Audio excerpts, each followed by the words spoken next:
As everyone knows, Hindu Endowment Board is the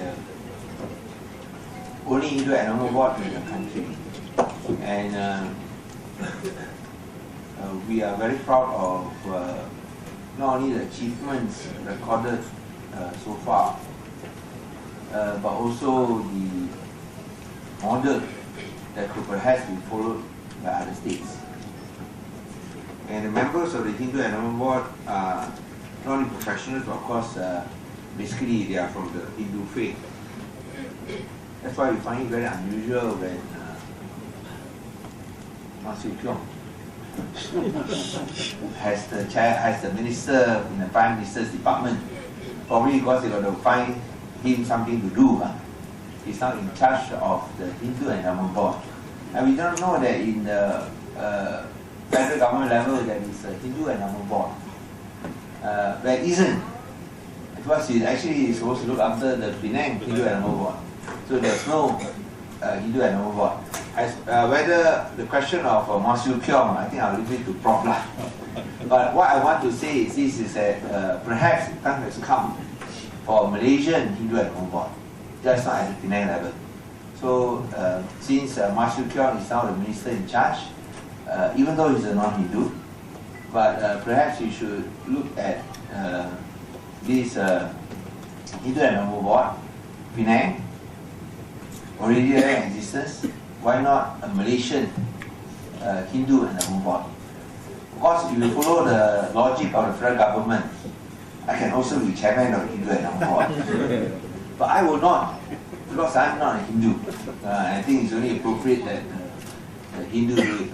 Whether the question of whether Masih Kyong should or should not, as I said, this one I leave to Prof. I don't think I'm qualified to comment on that, except to say that we are very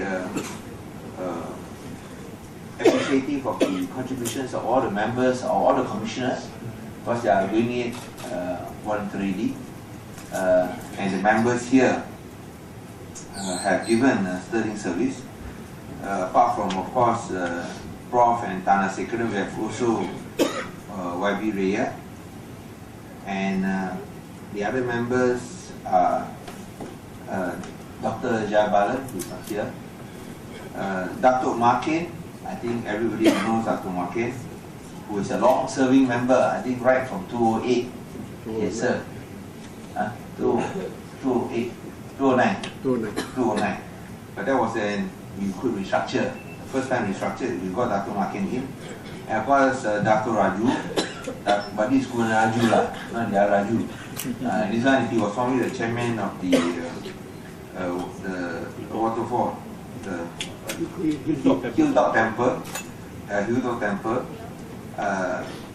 and the other one is Mr. Ramanathan, not here.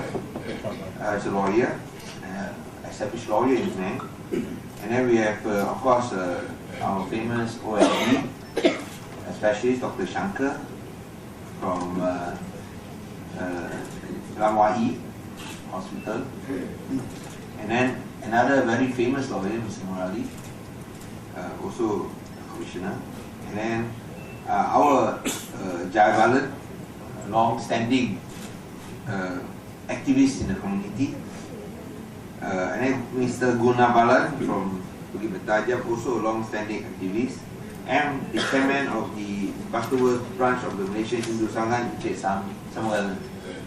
So, Samugamanathan. So, we want to again welcome the 13 members, including the chairman, 13 members. And the 13th member that I did not mention just now is the secretary, Mr. Surendran, who is a government civil servant. Just to record my thanks to all the commissioners for having done a wonderful job last year. And we have yearly renewals, and we have written all of them based on their contribution in the board. I think the board has come a long way since we took power in 2008, and so lots of things have been done. And so much so, I think Selangor, the efforts of Selangor to model the Penang Hindu Endowment Board fact, I was in Ampang this Sunday, and there was a discussion about the Hindu Endowment Board for the state of Selangor, model after Penang. And I think there have been similar efforts also in other states, and I think there's something I think we need to be proud of. And I've said enough about our Minister Ma Sekyong, and he's actually in charge of the accounts of the Hindu Endowment Board.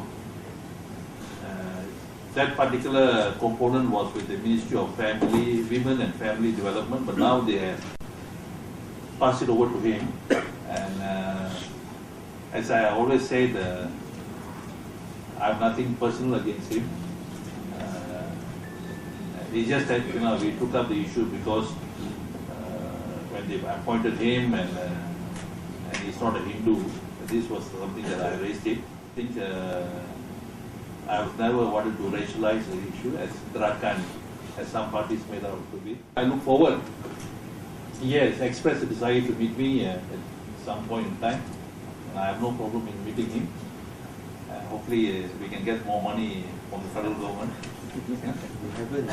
We haven't got a single cent. We haven't got a single cent. So maybe we can get some funds from the federal government. But other than that, I think they're supposed to, in fact, he's in charge of the department that actually submits accounts to the parliament. We submit the accounts and then they pass it over to the parliament. And that's basically so. And I think he has explained that actually.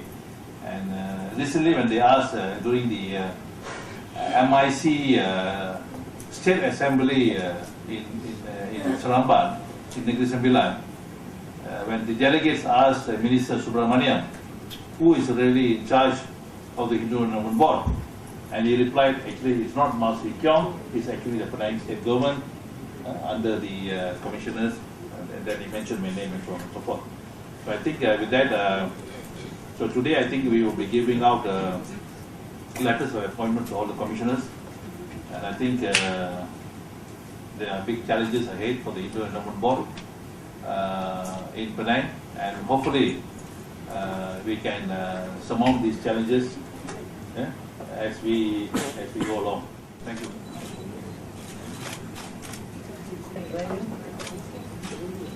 Selanjutnya Dato' Martin P. Wanaraju, Dr. Shankar, Dr. S. Shankar.